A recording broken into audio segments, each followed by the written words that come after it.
Hai, assalamualaikum warahmatullahi wabarakatuh. Teman-teman semuanya, kenalin, nama aku Ria Hayati. Di video kali ini aku akan lanjutkan ini judul-judul skripsi buat kalian yang jurusan bimbingan dan konseling, karena aku memang jurusan itu, kita satu jurusan ya. Oke. Jadi aku lanjut bacain judul dari Kak Seli Fadilah. Hai Kak Seli yang baru merit. Salam hangat dari Medan sih. Ini orang Minang ya, orang Padang ya. Judulnya adalah pengaruh jenis kelamin dan hubungan teman sebaya terhadap komunikasi interpersonal siswa. Di sini adalah pengaruh jenis kelamin. Jadi masalahnya di sini yaitu komunikasi interpersonal siswa. Terus, apakah berpengaruh jenis kelamin dan hubungan teman sebaya terhadap komunikasi interpersonal siswa? Yang jadi masalah, orang mampu nggak berkomunikasi dengan baik? Ada nggak pengaruhnya jenis kelamin dan hubungan teman sebaya terhadap komunikasi interpersonal siswa gitu? Ngerti kan sampai sini kan? Jadi kita itu sebenarnya bisa buat judul dari semua gambarnya yang udah pernah jadi pengalaman atau pengalaman orang lain, bisa kita jadikan judul, atau pengalaman kita sendiri yang bisa kita lihat di lingkungan sekitar kita, masalah-masalah yang pernah kita rasakan, yang meresahkan warga dan ya itu sebenarnya buat judul atau buat skripsi. Skripsi itu kan tugas kita, tugas akhir sebagai mahasiswa.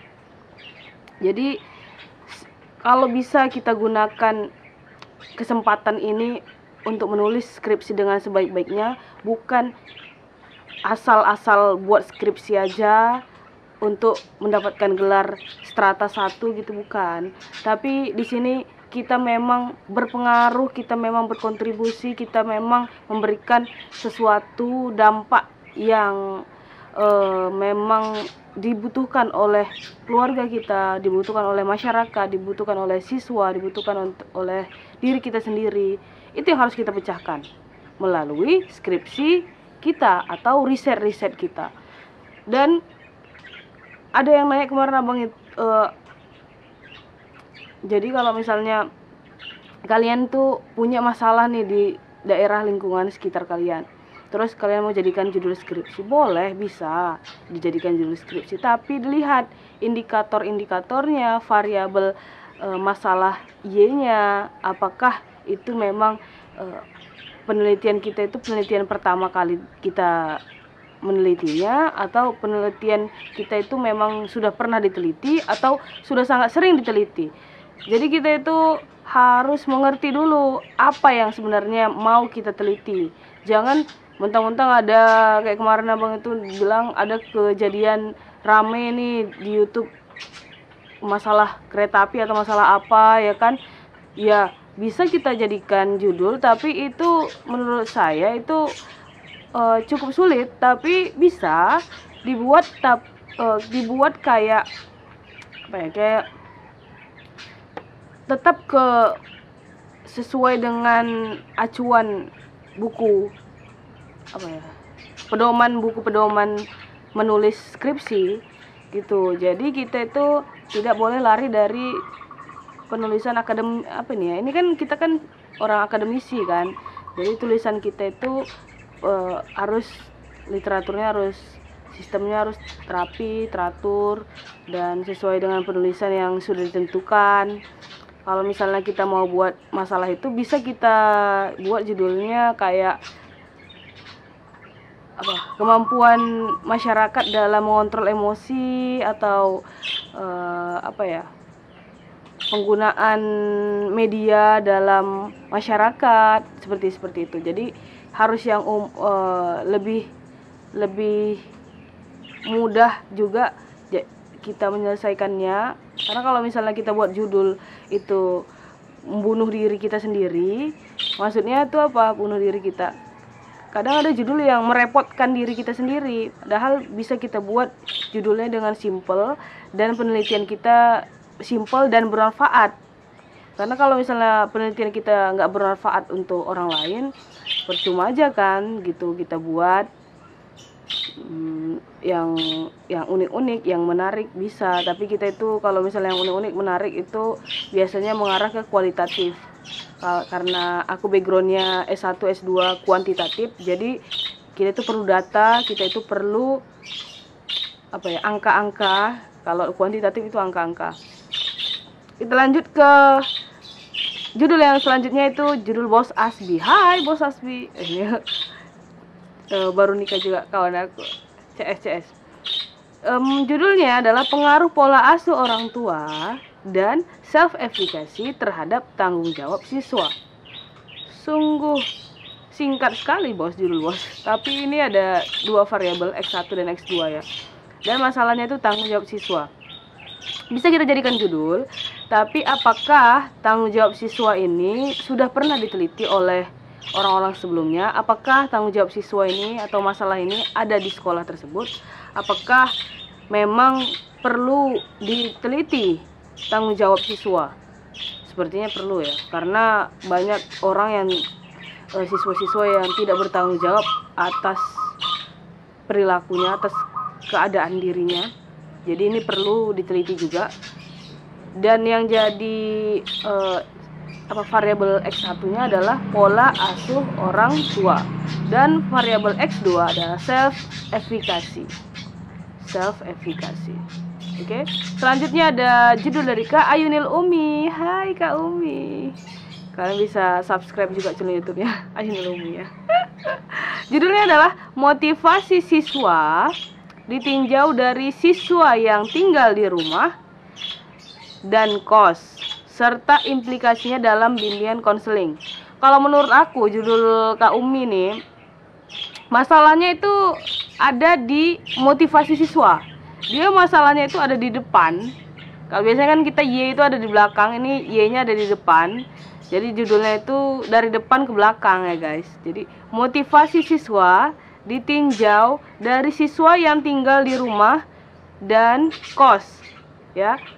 Jadi ini cuma kayak melihat bagaimana sih motivasi siswa yang tinggal di rumah dengan orang tua, dengan keluarga, dengan motivasi siswa yang tinggal mengekos, kos-kosan gitu ya, serta implikasinya dalam bimbingan dan konseling.